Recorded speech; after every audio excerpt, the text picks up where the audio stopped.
शिवपुराणातील ज्ञानवर्धक गोष्टी नक्की ऐका. शिवपुराण भगवान शंकर आणि त्यांच्या अवताराशी निगडीत आहे. त्यात शिवभक्ती, शिवमहिमा आणि शिवाचे संपूर्ण जीवनचरित्र वर्णिले आहे. त्यात बरोबर ज्ञान, मोक्ष, उपास, तप, जप यांचा मिळणाऱ्या फळांचे देखील वर्णन आहे. शिवपुराणांमध्ये सहस्र ज्ञानवर्धक आणि भक्तिविषयक लिहिले आहे. त्या ज्ञानवर्धक गोष्टी कोणत्या ते आज आपण पाहणार आहोत. नंबर 1. धनसंग्रह. चांगल्या मार्गाने पैसे साठवा आणि त्याचे 3 भाग करून एक भाग धनवृद्धीसाठी आणि एक भाग उपभोगण्यासाठी आणि एक भाग धर्म आणि कर्म यात घालवा. असे केल्यास जीवनात यश प्राप्ती होते. नंबर 2. रागाचा त्याग. राग कधीही कुणावर करू नये आणि कोणालाही राग येईल असे कधी बोलू नये. रागाने बुद्धीचा नाश होतो आणि बुद्धीचा नाश झाल्याने आयुष्यात मोठे संकट उभा राहतात. नंबर 3. अन्नाचा त्याग. शिवरात्रीचा उपवास केल्याने व्यक्तीला आनंद आणि मोक्षाची प्राप्ती होते आणि पुण्य मिळते. पुण्य केल्याने भाग्योदय होते आणि व्यक्ती सर्व सुख प्राप्त करतो. नंबर 4. संध्याकाळ. सूर्योदयापासून सूर्यास्ताचा काळ भगवान शंकराचा आहे. जेव्हा ते आपल्या 3ऱ्या डोळ्याने त्रैलोक्याला बघतात आणि आपल्या नंदी आणि इतर गणांबरोबर फिरत असतात.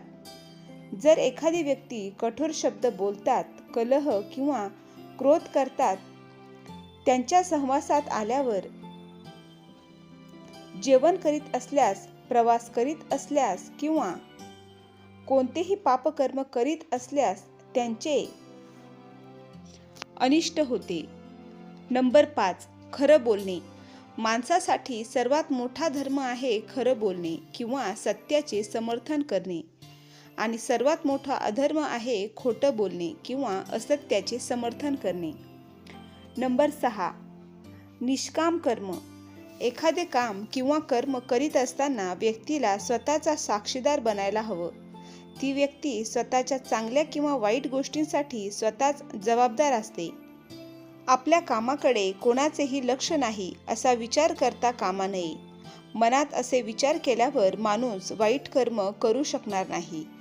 माणसाला मन, वचन आणि कृतीने किंवा कर्माने वाईट करू नये. नंबर 7. अनावश्यक इच्छांचा त्याग करणे. माणसाच्या इच्छेपेक्षा अजून दुसरे दुःख नाही. माणूस इच्छेच्या जाळ्यात अडकतच जातो आणि आपले अवघे आयुष्य नष्ट करतो. म्हणून अशा अनावश्यक इच्छांना त्यागूनच महासुखाची प्राप्ती होते. नंबर 8. मोहाचा त्याग करणे. जगातील प्रत्येक व्यक्तीला कोणत्या ना कोणत्या वस्तू, व्यक्ती किंवा परिस्थितीशी मोह असू शकतो. हा मोह किंवा आसक्तीचं आपल्या दुःखाचे आणि अपयशाचे कारण असू शकतं. निर्मोही राहून निस्वार्थ भावनेने केलेल्या कर्मामुळे माणसाला यश आणि आनंदाची प्राप्ती होते. नंबर 9. सकारात्मक कल्पनाशक्ती. भगवान शंकर म्हणतात की कल्पनाशक्ती ज्ञानापेक्षा महत्त्वाची आहे. आपण जसा विचार करतो तसेच बनतो.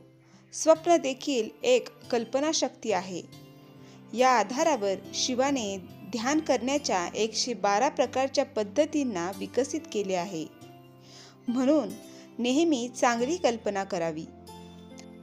नंबर 10. प्राणी नव्हे तर माणूस बना. माणसांमध्ये जोपर्यंत राग, द्वेष, मत्सर, वैराग्य, अपमान आणि हिंसा यासारख्या पाशविक वृत्ती असल्यावर तो प्राणी बनतो. यापासून मुक्त होण्यासाठी भगवंताची भक्ती आणि ध्यान आवश्यक आहे. भगवान शिव म्हणतात की मनुष्य हा एक संग्रहालयासारखा आहे.